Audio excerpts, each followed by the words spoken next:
வேண்டுதல் வேண்டாமை இலானடி சேர்ந்தார்க்கு யாண்டும் இடும்பை இல. விருப்பு வெறுப்பற்று தன்னலமின்றி திகழ்கின்றவரை பின்பற்றி நடப்பவர்களுக்கு எப்போதுமே துன்பம் ஏற்படுவதில்லை. வணக்கம், welcome to Spoorthi's Tamil kitchen. இன்னைக்கு நான் செஞ்சிருக்கிறது green clear smoothie and red clear smoothie. அதுதான் நான் உங்க கூட ஷேர் பண்ண போகிறேன். இங்கே சம்மர்னால் சூப்பர் டூப்பர் வெயில் அடிக்கும். அப்போது ஒரு கேஃபே போயிருக்கும்போது green clear smoothie, red clear ஸ்மூதின்னு 2 ஸ்மூதி ட்ரை பண்ணோம். ரெண்டுமே ரொம்ப ரெஃப்ரெஷிங்காக இருந்தது. வீட்டில் 2-3 தடவை நான் செஞ்சு பார்த்துட்டேன். எஸ்பெஷலி ஒர்க் முடிச்சுட்டு வரும்போது வெயிலில் ரொம்ப டயர்டாக இருக்கும். அப்போ இந்த மாதிரி ஸ்மூதி செஞ்சு குடிக்கும்போது ரொம்ப ரெஃப்ரெஷிங்காகவும் ரிலாக்ஸாகவும் ஃபீல் பண்ணேன். அதுதான் எல்லாருக்கூடையும் ஷேர் பண்ணணுன்னு நினைக்கிறேன். வாங்க இதை எப்படி செய்கிறதுன்னு பார்க்கலாம்.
ஹெல்தி அண்ட் கலர்ஃபுல்லாக 2 ஸ்மூதி ரொம்ப குவிக்காக ரெடி ஆகிடுச்சு. இதை நான் ஃப்ரிட்ஜில் வச்சு சாப்பிட்டேன்.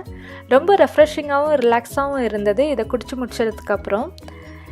இதை உங்கள் கூடலாம் ஷேர் பண்ணதில் எனக்கு ரொம்ப ஹாப்பி. இந்த வீடியோ பிடிச்சிருக்குன்னு நினைக்கிறேன். இந்த வீடியோ பார்த்ததுக்கு ரொம்ப நன்றி. அடுத்த வீடியோவில் சந்திக்கலாம். நன்றி, வணக்கம். ஸ்பூர்த்திஸ் தமிழ் கிச்சன்.